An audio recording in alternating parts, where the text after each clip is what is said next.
cover, so I'm just going to jump right into it. Sure. Okay. First question, have you read the Constitution of the United States? Yes, I have. When was the last time you read it? 2 days ago, I believe. I carry it in the car with me everywhere I go. Do you believe this document is the final authority of the federal government? Yes.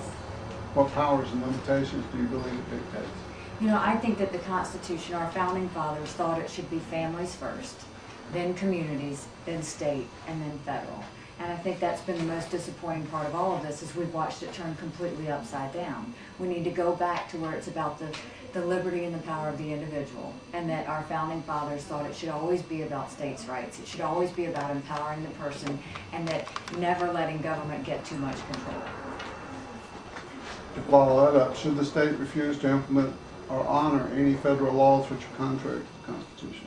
I mean, if you look at our federal Constitution, it always said that states have more power than the federal government. And I think what's happened is we have seen the federal government start to intrude itself in on the states. What we need to do is make sure that anything that violates states' rights, we need to be proactive and make sure that we fight that. That we need to make sure that we are always making sure that South Carolina is in control first.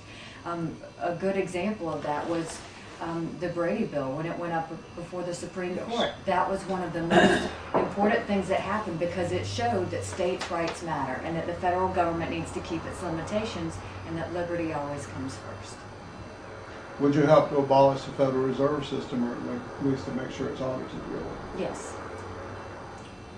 In regards to current federal policies, do you feel it is better to have government spending money to improve the economy, or have tax cuts to improve the economy? Tax cuts always. Incentivizing businesses to be successful is always what causes the economy to turn. When you give businesses cash flow, when you give them profit margins, they turn around and hire people, and they invest back into their state and into their country. Private sector was meant to work. Government was intended to secure the rights and freedoms of the people. It was never intended to be all things to all people. Have you read the Constitution of the State of South Carolina? Yes. When was the last time you read it? I think that was probably about a week ago. Do you believe we should be governed by this document? Yes, I mean, the Constitution was what was supposed to protect the people from their government. Mm-hmm. And so we have to make sure that we are always living and practicing according to the Constitution. Anything that violates that means that we're letting government get out of control, and we're taking away the power of the people. Do you believe that we should amend our state constitution to include the right of petition and recall by the people, to add legislation by referendum, or to call from any office any elected officials from the state which they hold? You know, I've thought long and hard about that, because the one thing you don't want is for anything to be abused, but the second thing you always want to do is make sure that people have the ultimate power. So yes, I do think that we should be able to do that as long as the people have total control. That is why I'm for many referendums and ballot measures and anything that allows the people to decide. I'm always going to support. Okay. When do you believe life starts, at conception or birth? At conception. And that's not, I am pro-life not because my party tells me to be pro-life. I'm pro-life because my husband was adopted, and we are blessed every day by the fact that someone chose his life.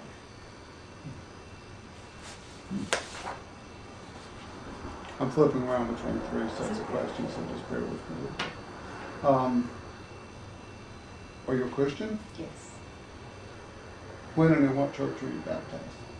Mount Horeb United Methodist Church. I was baptized in St. Andrews by the Sea on Hilton Head, South Carolina, back in 1995, I believe. Could be 96. And now I attend Mount Horeb United Methodist Church.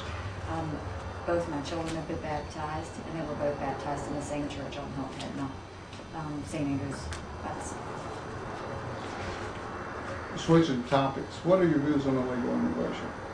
You know, illegal immigration, I can tell you, is the daughter of immigrants that came to this country. They've reminded us every day how blessed we were to live in this country. But what they loved about this country was that we were a country of laws. They came here legally. They put the time in. They put the money in to be able to come here the right way. So for them, they are offended by the fact that people get here and don't come here the right way. So I think that we have to always remember that we're a country of laws and we need to follow them. What happened with the illegal immigration reform was we passed one of the strongest illegal immigration reforms in the country 2 years ago because people were screaming. It actually said that they could pull you over and ask you for documents at any given time, that you could be sent to jail if you were caught transporting illegal immigrants. They used E-Verify system to make sure that all small businesses had to comply with that. What we found though was last year when we were dealing with the stimulus, they went through and had an alternative budget, and the alternative budget was one that showed that you could not take the stimulus and still not lose police officers and not lose teachers. In going through the studying of that budget, they had not put any money in to prosecute illegal immigration. It was completely zeroed out. So what the government did was pass one of the strongest reforms in the country, but then didn't turn around and fund it to make sure they could prosecute those businesses that weren't following the law.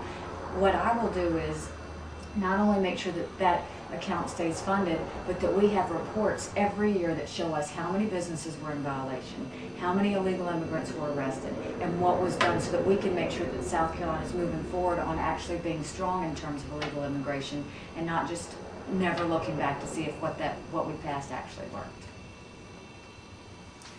Shifting gears again, I was With the boycott, because as a minority female, I'm going to go and talk to them, and I'm going to go and let them know that every state has their traditions, and every state has certain things that they hold as part of their heritage. But we need to talk about business, and we need to talk about having them come into our state, and I will help be that business advocate that lets them know they need to help look past that, and we will treat them well when they come into our state, and they will be treated with the same South Carolina charm that we give to everyone else. moving right along. Yes. In the November 3rd gubernatorial debate in Orangeburg, South Carolina, you stated, global warming is an issue that we need to look at. It is something that is very real, but at the same time for South Carolina, we need to look at what will keep us competitive.